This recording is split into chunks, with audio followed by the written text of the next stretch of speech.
Apakah semua ilmu itu wajib dipelajari? Tidak. Tidak semua ilmu itu wajib dipelajari. Rasulullah itu memang bersabda, "Talabul ilmi faridatun ala kulli muslimin wa muslimatin. Utlubul ilma walau bisin." Dan yang lainnya. Dalam kalimat itu ada alnya yang menunjukkan itu adalah ma'rifat. Ada ilmu-ilmu tertentu yang memang wajib untuk dipelajari. Dan tidak semuanya ilmu itu dipelajari, tidak. Tidak harus semua ilmu itu dipelajari, tidak. Tapi kamu harus tahu ilmu-ilmu apa saja yang harus kita pelajari. Karena ada ilmu-ilmu tertentu yang memang wajib kita itu pelajari. Yaitu ilmu yang berhubungan dengan kewajiban.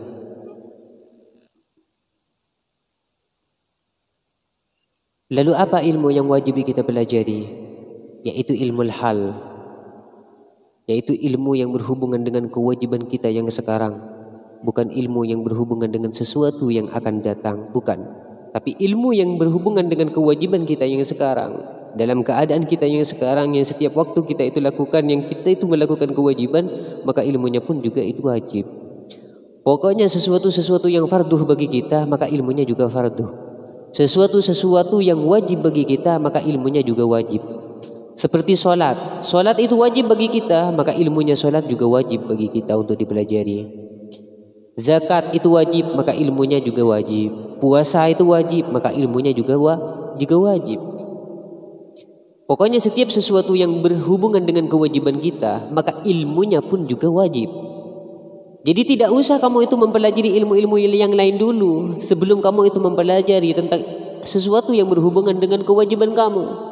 Jika kamu masih belum tahu ilmunya sholat, jika kamu masih belum tahu ilmunya puasa, ilmu-ilmu yang berhubungan dengan kewajiban kamu, maka tidak pantas kamu itu mempelajari ilmu-ilmu yang lain.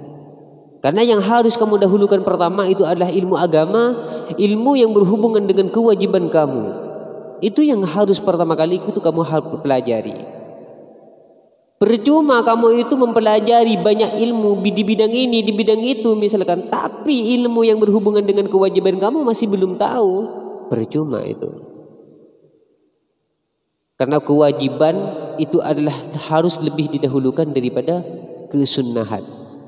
Jadi ilmu itu ada yang wajib dipelajari, ada yang sunnah dipelajari, ada yang makruh dipelajari, dan ada yang haram dipelajari. Lalu apa saja ilmu-ilmu yang makruh atau yang ilmu-ilmu yang sunnah, yang ilmu-ilmu yang haram dipelajari, kamu itu harus tahu itu. Harus mempelajari tentang hal itu. Tapi yang pertama yang harus kamu tahu itu adalah ilmu farduh, ilmu-ilmu yang berhubungan dengan kewajiban kita.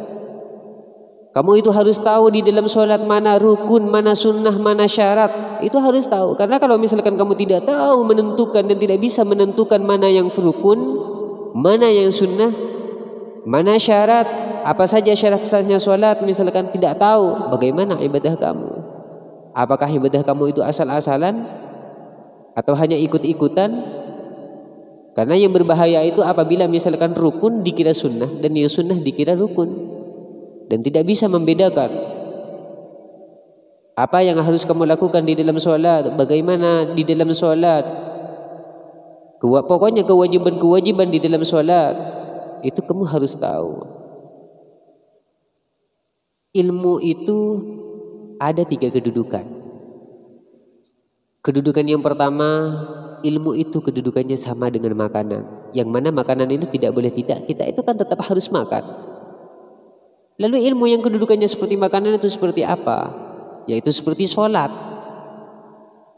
Tidak boleh tidak kan setiap waktu, setiap hari kita itu kan harus sholat. Maka ilmunya sholat itu kan fardu. Maka ilmunya sholat itu seperti makanan. Terus yang kedua, kedudukan ilmu itu seperti kedudukannya obat. Ada waktu tertentu yang memang kamu itu butuh kepada ilmu itu dan harus kamu tahu dan harus kamu pelajari.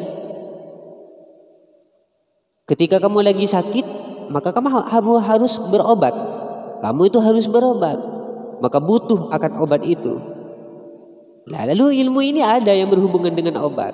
Seperti apa? Seperti memandikan jenazah. Seperti misalkan kamu memandikan jenazah, seperti kamu itu sholat jenazah, mensolati jenazah, atau ilmu faraid misalkan. Ilmu faraid itu adalah merupakan ilmu fardu, tapi itu adalah berbentuk kifayah. Kifayah itu adalah ilmu berkecukupan. Jadi kalau misalkan ada yang satu sudah melakukan, ada yang satu sudah tahu akan ilmunya faraid, maka tidak dosa sekampung. Sewilayah itu tidak dosa. Tapi kalau misalkan sewilayah atau di suatu negara, di suatu tempat, di suatu desa misalkan tidak ada yang tahu tentang ilmu faraid, maka semuanya itu berdosa. Yang ketiga, ilmu itu kedudukannya seperti penyakit dan menyakitkan.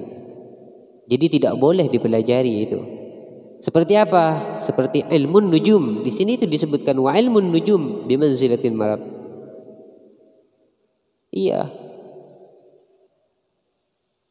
Jadi haram dipelajari, tidak boleh.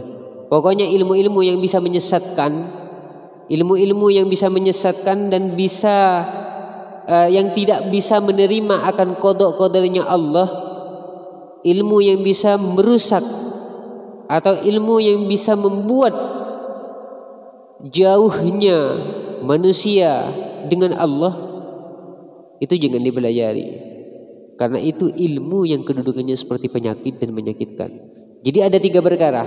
Kedudukannya ilmu itu ada yang kedudukannya seperti makanan, ada yang kedudukannya seperti obat, ada yang kedudukannya seperti penyakit yang memang menyakitkan.